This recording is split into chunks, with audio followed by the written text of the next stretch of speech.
was living in Ipswich with Tom Shapcott and 4 children and this big old house. And you and your partner Philip used to come and visit.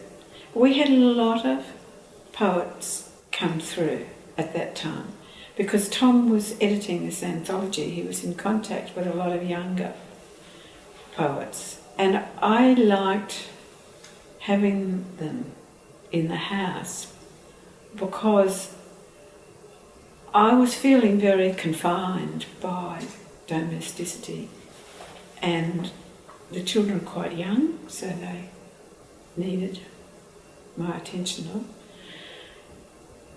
So one way that I could expand a bit was have people come into the house, because I was pretty much housebound, or to a large extent. Yeah, so I really welcomed your visits when you and Philip came, and especially because you were good with the kids.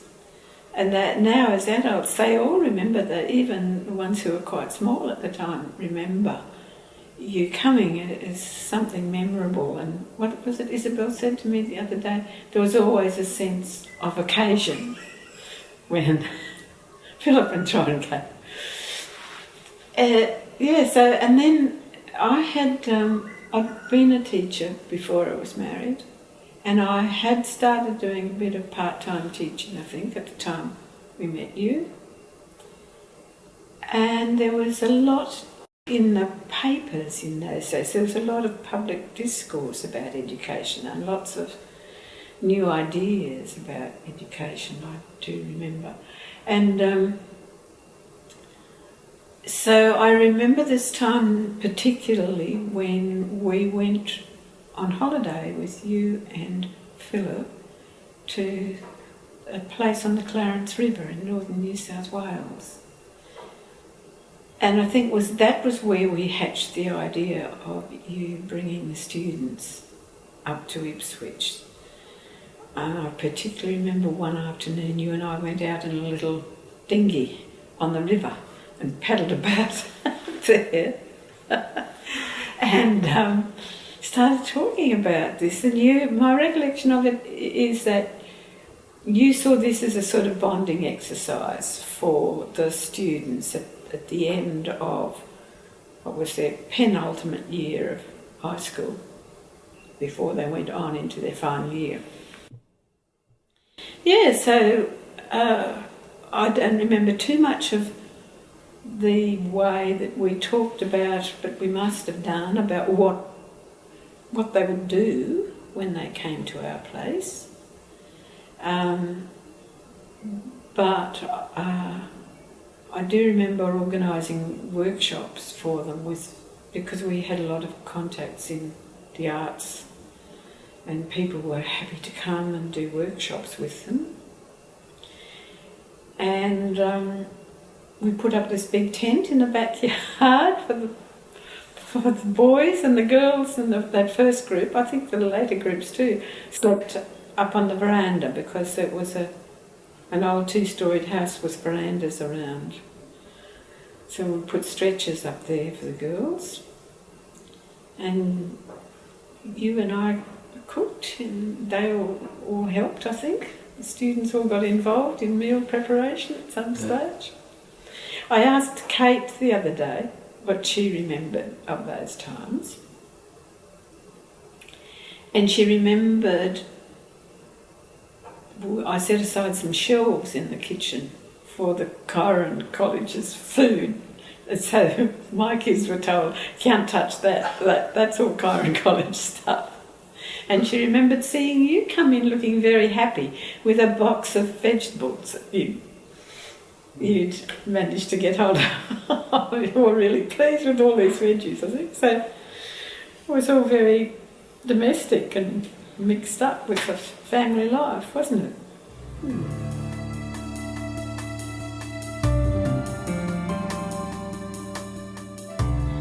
The thing I was on about, and Tom too,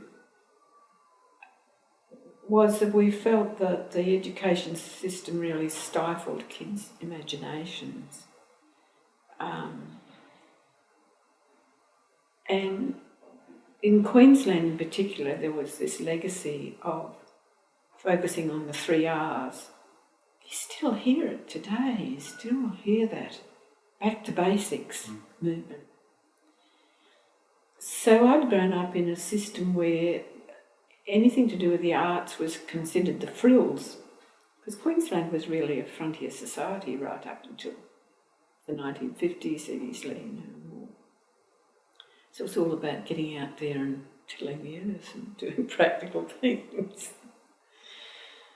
So the arts were really marginalised, and we felt that very much, I think. And the other thing that I remember being really concerned about was the competitive nature of education. I really didn't like that. I thought that children needed to be encouraged to cooperate. I didn't, not to compete with each other so strongly. I think one of the things about Tom was a really strong belief that we could all be artists, and that artists drew for their inspiration on what was around them. Because at that point in the development of Australian literature, and painting to some extent, I guess, it was all referenced back to Europe and to England in particular. So people who thought they might like to write a poem or a play were using the models and even the language and the sorts of images from England. And it was a struggle, I guess, of national identity to start to find our own voice. I know, for instance, I'm not sure if Bruce Dorr came to any of our poetry readings when Kyron was there, but he lived up in Toowoomba, not far away. Bruce was a poet who had an ear for the vernacular, the Queensland particularly vernacular, and it came out in his poetry. And Tom, part of the thing about Tom was he had a lot of self-confidence. So he was quite prepared to find his own voice. And he passed that on very strongly to me and our children. So they all started writing poetry when they went to school. I've still got little poems that Alison wrote in grade 1, So that notion that didn't set artists aside so much, that we could all be artists, that was really a big part of what Tom was about. And that was largely why he was so encouraging of other poets and artists as well. So I think that must have informed all of that idea of getting people we knew just to come and do their thing with the students. And, yeah.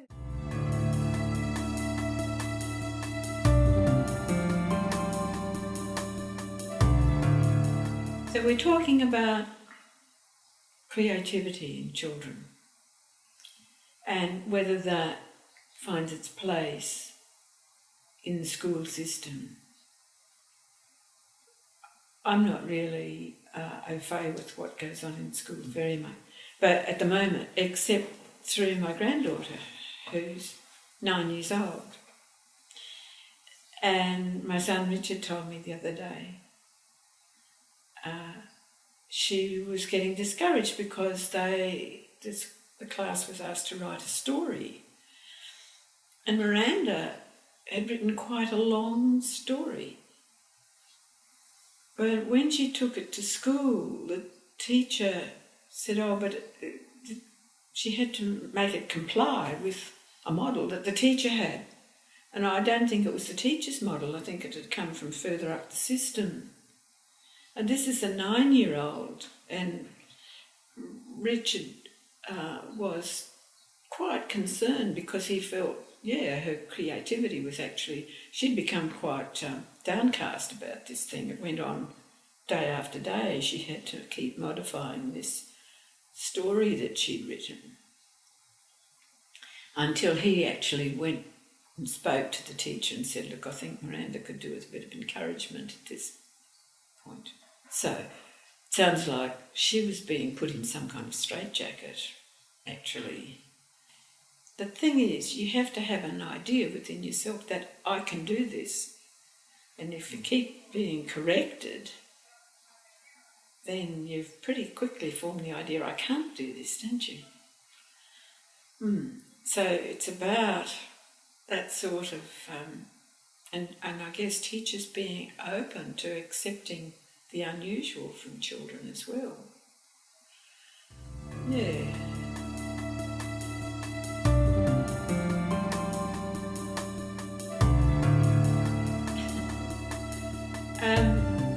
Not long after you brought the Chiron students up to Ipswich, yes, I was teaching part-time at the local high school, and I was really interested in theatre at that stage. And the attitude of the children at the high school was overwhelmingly, how can we get out of doing any work? So as opposed to, this is interesting, let's do this. And so I'd done a bit of drama with them at the high school, but I could see that in that context, it wasn't going, you weren't going to get anything. So I actually gave up the teaching, and I took on managing the Ipswich Little Theatre's teenage section. And fairly soon, I'd done a bit of some drama workshops and things myself. So I was on about improvisation, getting them to improvise. So, and I'd been interested in medieval drama, where people in the villages improvised around well-known stories. And this happened in the churches as well. So the Bible stories got transmitted through drama. Theatre started in the churches, actually. And so the idea of taking a story which was well-known and getting kids to improvise around it, that's what I started doing with the young people in Ipswich. And so we ended up, the story they chose was, a story about the princess who has a curse put upon her and pricks her finger on a spindle and goes into a coma, and the prince comes eventually and wakes her up. And so we improvised this, and then I wrote a script based on the interview. I wrote a 2-act script. And the thing at the time was sort of rock opera was all the thing. So I think, some of them had been to see Hair was around, Jesus Christ Superstar was around, that sort of thing. So it had to have music, it had to be. And so there was a local band that we went to and said, would you like to be with us, and we'll put on a rock musical, we called it. And at first we thought it would be just a little thing that we would do for the kids' parents at the end of the term or something. But then it grew, it got bigger and bigger. And I applied for a grant from the Community Arts Board, and having Tom's influence because he was on the literature board, that swung it a bit for me. Otherwise I was just this housewife from Ipswich, but when they found out on the Community Arts Board that I was Mrs. Sharp, that helped a bit, I think. Anyway, we got the grant, and we employed a guy called Brian Nason, who had a theatre troupe that used to go around the schools and do a lot of Shakespeare and stuff. So they came, and we got into a big production with the music and all. So that was very homegrown, and the kids, they did have a big sense of ownership of that because we workshopped it and the ideas had come from them, and it was the boys in the band who created the music, and yeah.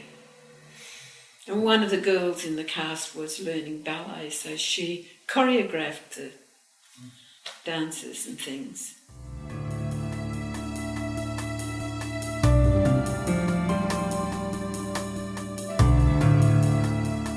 Back in the 60s and 70s, that was very much the case, I think, that the arts were preoccupied with finding an identity that was Australian. Mm. And at an individual level, it is about finding your voice. There are two things about that the artists don't exist in isolation. So they very much play off each other, and they're very much reflecting the society they're in. Whereas at the same time, the task for each one is to find their own voice within that. Yeah, so this relates to the story I was telling you last night about why I was so gratified with what came out of telling my family's story. So a few years ago I wrote a memoir of my parents, who were born before the turn of the 20th century, born in the late 1900s. And my father came from Adelaide, but took up land in central Queensland in 1905. And in his old age, he wrote about that experience. And his experience pioneering up in central Queensland then was interrupted by the First World War. And he went off and was in the Army Medical Corps on Gallipoli. And then went to England where he met my mother and brought her back to Australia and took her back to this property out in, it was near Biggenden. It wasn't actually all that far from the coast, but in those days, transport wasn't easy, so they were very... My mother didn't go into a shop for 7 years. She only had one neighbour within walking distance. So I told this story, and I quoted a lot from my father's own writings about that period. And my father was he was trained as an agricultural scientist, but he liked to paint and he liked to write. And he wrote poetry as well as prose. Anyway, I sent this document that I'd created around to the family as a Christmas present to the extended family. And I was really gratified because I got an email back from my brother's grandson in Tasmania, whom I had never met. And he said he had grown up in a family which was very army-oriented. and at school he'd written poetry, and then, unlike his brother who'd gone into the army, he had become an architect. But he had always felt the odd one out in the family, and now he had discovered a great-grandfather that he could relate to. So I found that that pleased me a lot. Okay.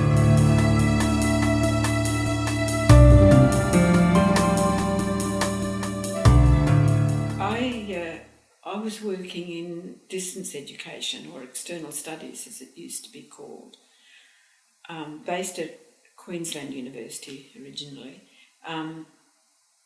with people who were studying by correspondence. And I got very interested in this whole notion of the insider and the outsider, of people who are trying to deal with a complex bureaucracy from a distance and who don't have the opportunities to pick up on the cultural cues of what that culture is about. So I subsequently ended up doing a PhD about that. And then after I'd finished the PhD, what came out of the PhD was the gender differences, the differences between men and women in that experience. That was one of the main learnings. And then I got a postdoctoral scholarship, fellowship, so I was able to go on doing research, which I did then for some years. And I decided that instead I'd been looking at women who were trying to get a degree interacting with a university. I wanted to look at women in the community then who weren't associated with the university and how they were organising their own learnings, if you like. Now, this coincided with a period which I was in Victoria by now, Deakin University, and I was beginning to be aware of what was going on in community education in Victoria and what in particular was happening with women's groups, farm women's groups in Victoria. So there was a movement, and this was at the period when Joan Kirner was Premier of Victoria, and there were women getting into the bureaucracy, and they were networking with the farm women. And the farm women were getting together and having conferences supported by these people within government. But they didn't call them conferences, they called them gatherings. So when I came back to Queensland, I thought, okay, I've got to get out into Queensland and find out what the farm women are doing out there. And so there was a series of projects. This led to my first sort of, doing research is quite difficult sometimes to find entree into the scene that you want to look at. And my first entree again through a woman who was living out in the Fassifern Valley, which was a dairying industry, and she knew that the Department of Primary Industries here was doing what they called extension work amongst the dairy people out there. And because there was one woman extension officer, this woman was able to say to the DPI, there's a lot of discontent among the women on the dairy farms, you should look at that, which otherwise they never would have done. And so they set up groups for the dairy women to once a week or something. They could come to a local hall and one of the extension officers would go and they'd get a speaker in or something like that. So I was able to go to these dairy women's meetings and talk to them. That's how that started. But then at about that time, women in New South Wales and then in Queensland had picked up on what was going on in Victoria, partly because in Victoria they produced a magazine which they distributed free, and that got people up here got to see that. And that magazine was full of women's own stories. So the real women's voices were coming through. So there was this wish to have, they'd set up a rural women's network in New South Wales, and the idea was to have something like that up here.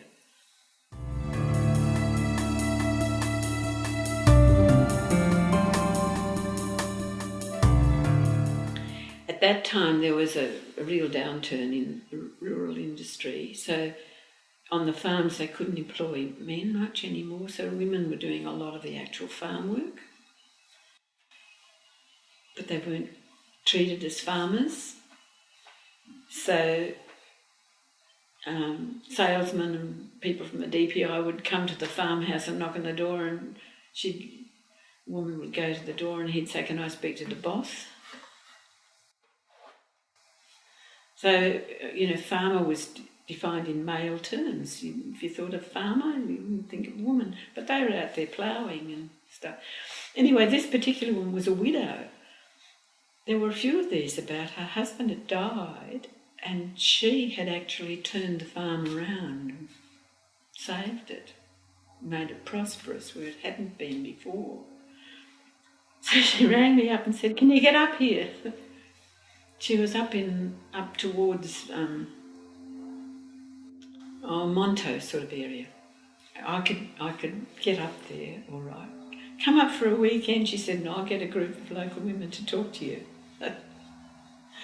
So I did, and she got her neighbours around, and they just talked about all the things that they weren't happy about. So they decided, this woman and her friends decided, that they were going to set up a Queensland Rural Women's Network.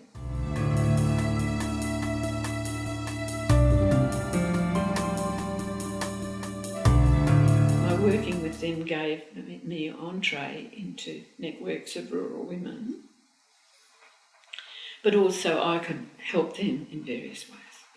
We got money from Telstra initially and later from the Australian Research Council to look at rural women's use of telecommunications. And we set up an email network amongst the women all over Queensland. And eventually there was federal money available. This was about 1998. From the partial sale of Telstra, a bag of money was available to help encourage rural people to access the internet, because the internet was just being rolled out. And as a research team, we were really concerned because we didn't think that women would have equal access to learning this new technology, because the way things were set up, men dominated that whole scene.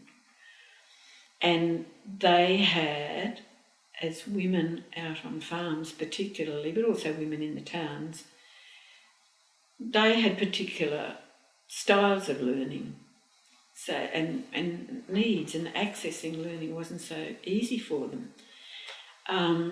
So the women of the Queensland Rural Women's Network, devised an idea of employing a whole network of women who could go out to the farms and help people get set up, help them get their computer to work and get them access to email. And But to get the money from the federal government, they needed to write this really complicated grant application. So we were able to get some money for our research team to write their grant application for them, and they got over $1 million to set this up. So there was an example of a sort of a collaboration happening, I suppose.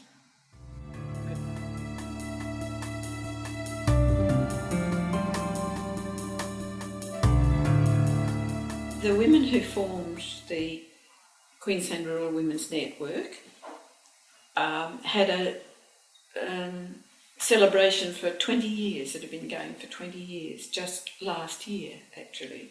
One particular woman who, when I first met her, she was on sheep and cattle property 100 kilometres outside Longreach, and she took to the internet very quickly. She was quite a young woman. She was still having children. She had her youngest child in that period of time when we had the email network going on.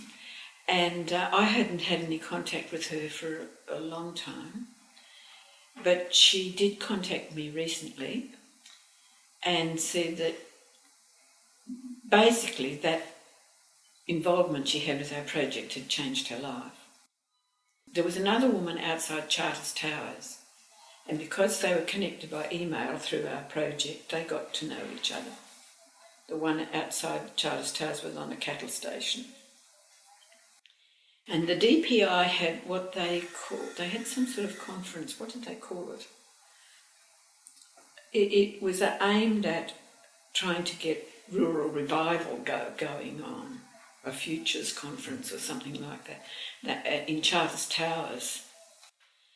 And my friend Chris from Longreach went to that, and so did Gail from outside Charters Towers, and they gave a presentation about their experiences of being on email and what that might do for them. And the director of the Office for Rural Communities was in the audience and said, "I want that woman on my staff." So he employed her to telework, they called it. She sat in her homestead on the property outside Longreach and was connected with the office by email with the Office for Rural Communities, and he would get her to go and do focus groups and things like that in that central western area. And that led on to, later on she did similar things for the DPI. And then when she contacted me recently, she said that when she had first met me, I had recently finished my PhD and I was in my mid to late 50s when that happened. And she said, "I'm just starting a PhD and I'm the age now that you were then, and I want to come and talk to you."